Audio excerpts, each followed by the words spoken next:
Screen पे हमको class 12th का जीव विज्ञान का असाइनमेंट का आंसर दिख रहा है। 5वां असाइनमेंट है दिसंबर मंथ का और सारे सब्जेक्ट के असाइनमेंट के आंसर हमारे आ चुके हैं। आप वीडियो के डिस्क्रिप्शन में जाके उनको चेकआउट कर सकते हैं। पहला क्वेश्चन इसमें क्या पूछता है, पारिस्थितिक तंत्र में ऊर्जा का प्रवाह कैसे होता है, समझाइए। और देखिए इंपॉर्टेंट क्वेश्चन के पीडीएफ कुछ आ चुके हैं, कुछ आने वाले हैं, तो चैनल को सब्सक्राइब कर लीजिएगा और टेलीग्राम ग्रुप का लिंक वीडियो के डिस्क्रिप्शन में दे दिया गया है, तो उसको ज्वाइन कर लीजिएगा क्योंकि सारे पीडीएफ्स आपको वहीं पे प्रोवाइड किए जाएंगे। तो आंसर्स देखते हैं पहले क्वेश्चन का कि पारिस्थितिक तंत्र में ऊर्जा प्रवाह प्राणी जीवन की विभिन्न जैव क्रियाओं के संचालन के लिए ऊर्जा अति आवश्यक है। हमारी पृथ्वी पर ऊर्जा का एकमात्र स्रोत सूर्य का प्रकाश है। सूर्य का प्रकाश किरणों के रूप में वायुमंडल से गुजरते हुए पृथ्वी पर आता है।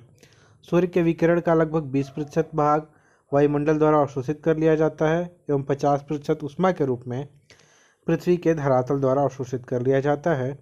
शेष 30% प्रकाश को धरती की वायु में उपस्थित धूल के कण एवं आकाश में मौजूद बादल परावर्तित कर देते हैं। विभिन्न पारितंत्रों में संचालित खाद्य पदार्थों में भोजन एक पोष स्तर से दूसरे पोष स्तर पर स्थानांतरित होता है। दूसरे शब्दों में भोजन के माध्यम से ऊर्जा अभिगमन विभिन्न पोष स्तरों से खाद्य श्रृंखलाओं के द्वारा संचालित होता है। पारिस्थितिक तंत्र में ऊर्जा के प्रवाह को ऊर्जा गतिकी के सिद्धांतों के आधार पर समझा जा सकता है, क्योंकि पारिस्थितिक तंत्र में ऊर्जा का प्रवेश, स्थानांतरण और विभिन्न स्तरों पर इसका वितरण ऊष्मागतिकी के सिद्धांत के अनुरूप होता है। ऊष्मागतिकी का सिद्धांत निम्न है। ऊर्जा के संरक्षण का नियम। किसी विलगित निकाय की कुल ऊर्जा का मान रहता है, अर्थात किसी विलगित निकाय की कुल ऊर्जा संरक्षित रहती है। ऊर्जा को न तो बनाया जा सकता है न ही नष्ट किया जा सकता है। ऊर्जा को केवल एक रूप से दूसरे रूप में परिवर्तित किया जा सकता है। यह ऊर्जा का संरक्षण नियम कहलाता है। इसके बाद दूसरा प्रश्न आता है, नाइट्रोजन चक्र का रैखिक चित्र बनाकर समझाइए। तो यहाँ पे आप देखिए नाइट्रोजन चक्र का रैखिक चित्र बनाकर समझाना है। तो यहाँ पे वायुमंडलीय नाइट्रोजन, तड़ित द्वारा नाइट्रोजन स्थिरीकरण, और ऐसे करके आप यहाँ पे देख सकते हैं कि पूरा नाइट्रोजन चक्र आपको यहाँ पे दिखाया गया है। तो यहाँ पे सबसे पहले नाइट्रोजन वायुमंडल में सबसे प्रचुर मात्रा में है और डीएनए जैसे प्रोटीन और न्यूक्लिक एसिडों के निर्माण खंड के रूप में सभी जैविक जीवन का एक महत्वपूर्ण घटक है। नाइट्रोजन चक्र एक जटिल जैव रासायनिक चक्र है जिसमें नाइट्रोजन को अपने निष्क्रिय एटमॉस्फेरिक मॉलिक्यूलर फॉर्म से एक रूप में परिवर्तित किया जाता है तो जैविक प्रक्रिया में उपयोगी होता है। वायुमंडल नाइट्रोजन मुख्य रूप से एक निष्क्रिय रूप में होता है जो कुछ जीवों द्वारा ही उपयोग किया जा सकता है, इसलिए इसे नाइट्रोजन निर्धारक नामक प्रक्रिया से ऑर्गेनिक या निश्चित रूप में परिवर्तित किया जाना चाहिए। इसके बाद बहुत सारा प्रोसेस दिया गया है, तो आप यहाँ पे पढ़ेंगे अच्छे से सारे प्रोसेस को, और एक एक प्रोसेस को पढ़ने के बाद ही आप आंसर्स को लिखेंगे जब आप सेटिस्फाई हो जाए। किसी आंसर में अगर आपको डाउट रहता है तो आप कमेंट करके बताइएगा, आपके डाउट्स को क्लियर किया जाएगा। और चैनल को सब्सक्राइब जरूर कीजिएगा, आपके लिए ये चैनल बहुत ही इंपॉर्टेंट है। सीजी बोर्ड से रिलेटेड हर एक नोटिफिकेशन को आपको यहाँ पे प्रोवाइड किया जाता है। डीनाइट्रिफिकेशन वगैरह भी आप देख लेंगे और बहुत अच्छे से इनके आंसर्स को आप लिखेंगे। इसके बाद आता है अनुक्रमण से आप क्या समझते हैं, अनुक्रमण के विभिन्न प्रकार होते तथा उसके विभिन्न चरणों को समझाइए। तो यहाँ पे लिखा गया है संक्रमण या अनुक्रमण।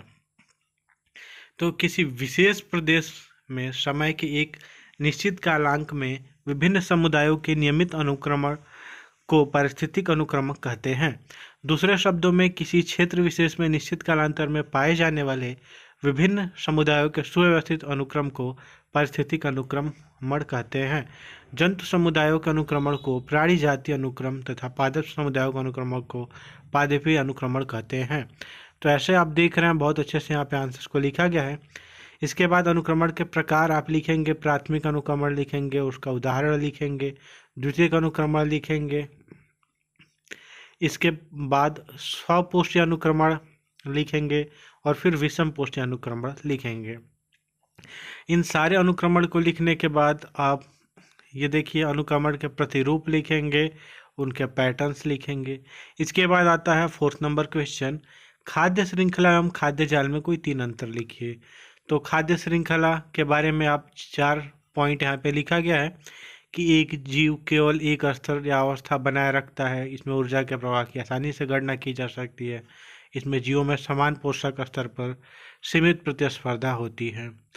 5 पॉइंट लिख दिया गया है। इसके बाद खाद्य जाल आप देखेंगे और खाद्य जाल में 3 पॉइंट लिखा गया है, 4 और यहाँ पे 5। इसमें ऊर्जा का एक अक्षीय प्रवाह अनेक पथों पर होता है। इसके बाद 5वां है क्वेश्चन कि परजीवी जीवाणु क्या है। तो परजीवी जीवाणु का एक उदाहरण सहित वर्णन करना है हमको।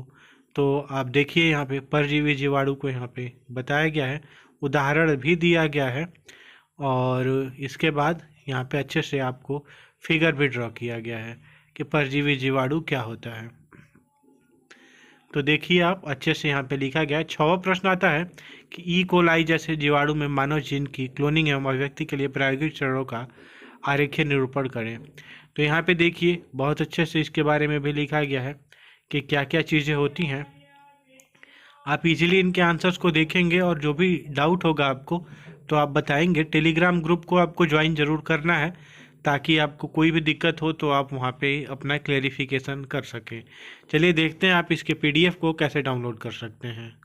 असाइनमेंट के आंसर के पीडीएफ को डाउनलोड करने के लिए आपको गूगल पे जाके सर्च करना होगा cgbasicsupport.in। उसके बाद आपको इस वेबसाइट पे जाना होगा, इसको नीचे स्क्रॉल करना होगा, ऑप्शन दिखेगा आपको असाइनमेंट 2021-22। उस पर क्लिक करके सभी सब्जेक्ट के असाइनमेंट के आंसर के पीडीएफ आप इजीली डाउनलोड कर सकते हैं।